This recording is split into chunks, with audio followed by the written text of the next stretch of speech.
Olá, eu sou Leandro Oliveira com mais um vídeo aqui do Falando de Música, falando todo dia de música. Eu sou autor do livro homônimo Falando de Música, 8 lições sobre música clássica, e aqui com mais um vídeo da série de Mulheres na Música. Esse é o penúltimo vídeo. Eu vou falar de 3 compositoras que nasceram no finalzinho do século XIX e produziram, claro, no calor da modernidade. Já estou falando, portanto, de compositoras que, para todos os efeitos, podemos chamar de modernistas.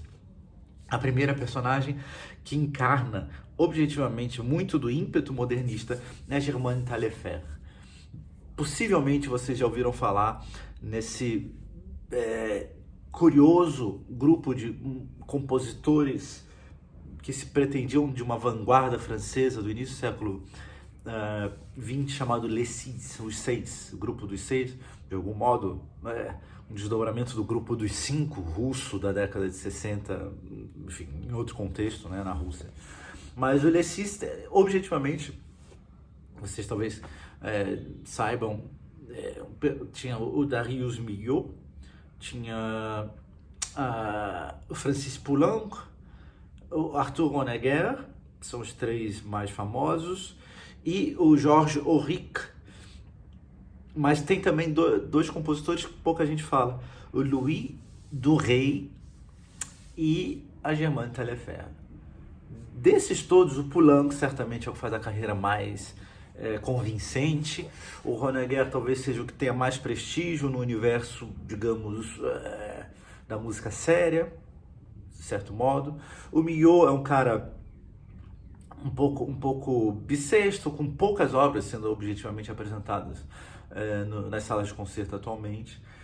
Ele tem, claro, uma relação especial com a música latino-americana, sobretudo com a música brasileira. O Darius Milhaud passou um tempo no Brasil, ali durante a Primeira Guerra, e tem umas obras, Saudades do Brasil, obras baseadas na sua séjour, na sua temporada aqui, Brazuca.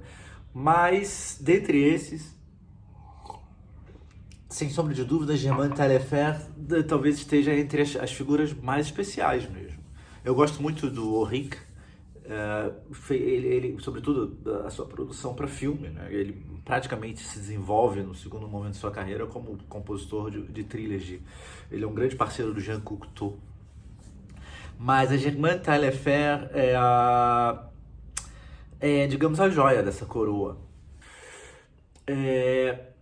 Quando eu falo de modernismo, eu falo de muitos termos, dessa espécie de sensibilidade urbana, dessa espécie de reação ao sentimentalismo, que tem, de algum modo, que encontra na tradição francesa uma certa aversão, inclusive, ao universo impressionista. Isso é um dado interessante, O impressionismo é uma resposta modernista, de algum modo, e que vai se desdobrar e ter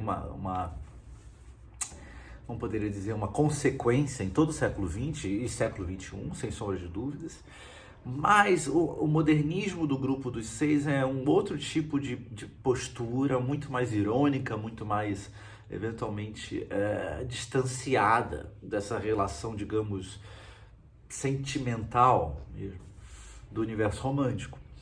A Germaine Taillefer, ela se aproxima e se distancia dessas questões de uma maneira muito habilidosa ao longo da sua carreira. Eu separei aqui 2 peças que eu acho muito legais. O Concertino para Harpa, de 1927, e a sua Petite Suite para Orquestra, de 1957, 30 anos depois. E é muito, muito, muito bom perceber, digamos, não só a maturidade da escrita. O Concertino para Harpa já é uma peça especialíssima, muito delicada, mas muito legal, muito bonita mesmo. Mas a Pequena Suíte para Orquestra foi uma obra feita para um filme que acabou não sendo usado. Enfim, uma história bastante interessante. De qualquer modo, 2 obras que são bem expressivas do universo dessa grande compositora, Germaine Taillefer, que nasce, como vocês viram ali, em 1892 e morre, atenção, em 1983. Ela atravessa praticamente todo o século XX. A segunda compositora, também francesa, é a Lili Boulanger, que nasce pouco depois da Taillefer, em 1893, o ano seguinte, mas morre muito cedo, em 1918. E a Lili Boulanger é um personagem muito estimulante da história da música. Ela que é irmã de uma grande professora de composição, a Nadia Boulanger, e acaba por ser talvez uma espécie de figura celebrada nos pequenos círculos da composição francesa na sua época, embora fosse muito jovem. A gente chegou até aqui no Brasil, sobretudo, algumas peças da Lili Boulanger recentemente tocadas, algumas obras para coro, algumas pequenas obras para orquestra. Eu já cheguei a citá-la em alguns outros vídeos, mas objetivamente ela não pode ser esquecida como uma figura maior. Ela, como eu disse, morreu em 1918, se ela é de 93, ela tinha nem 30 anos, né? E isso claro, é parte sensível da história da sua recepção. Ela era objetivamente muito prodigiosa na sua escrita, embora fosse muito jovem, o que nos arrisca, do que me permite arriscar, imaginar o que teria sido essa compositora se tivesse chegado ali a uma maturidade completa.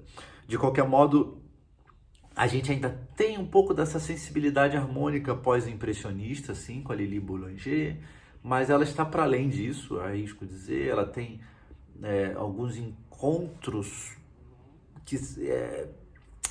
melódicos muito mais refinados. Talvez, se a gente pegar um impressionismo através do Ravel, encontros melódicos quer dizer, os achados melódicos de uma construção muito mais inteligente, eventualmente muito mais estruturada do que muito da produção, digamos, impressionista, no sentido mais estrito do termo.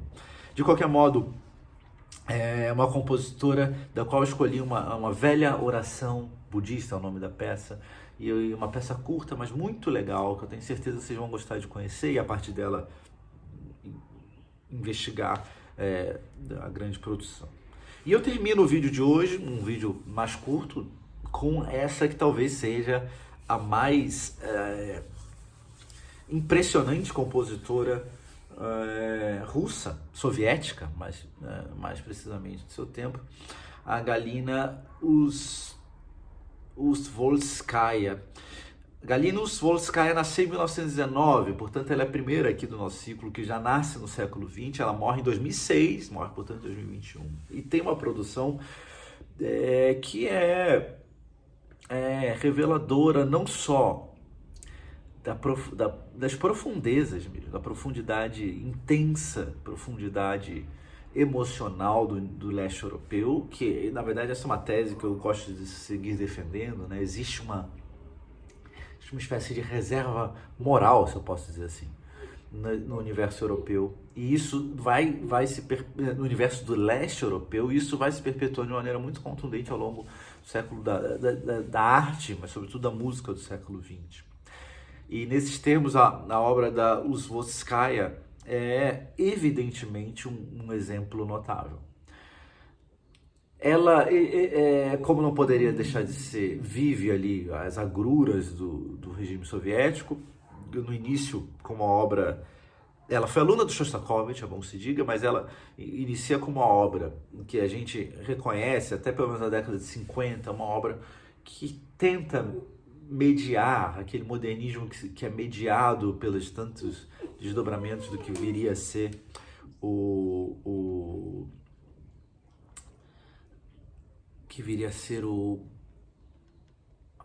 realismo soviético, né?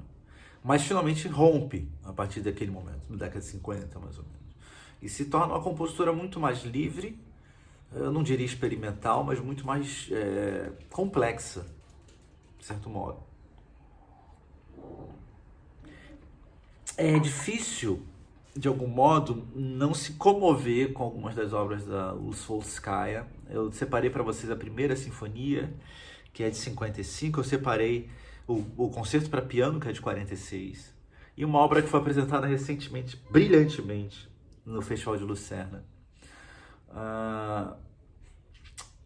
que é o Dies Irae, de 73. E as três obras são colossos, são gigantescas em muitos termos, mas sobretudo nesse, que eu arrisco dizer, segue talvez em melhor estado de preservação e de investigação nesse universo do leste europeu, que é da capacidade de mergulho, eu não vou dizer espiritual, mas de mergulho emocional mesmo, de mergulho existencial. São obras densas, obras pesadas, mas pertinentes, não prolixas. Aliás, interessante, nenhuma das obras tem mais de 20 minutos, e muito, muito bem escritas. A estrutura é inteligente, a relação, digamos, de experimentalismo e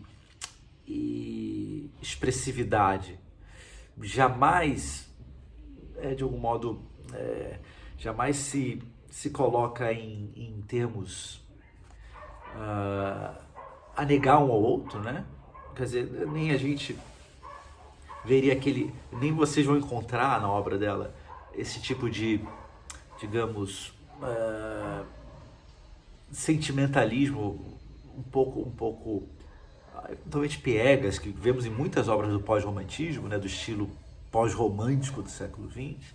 Nem vamos encontrar aquele grau de experimentalismo proibitivo que vemos em obras seriais, por exemplo.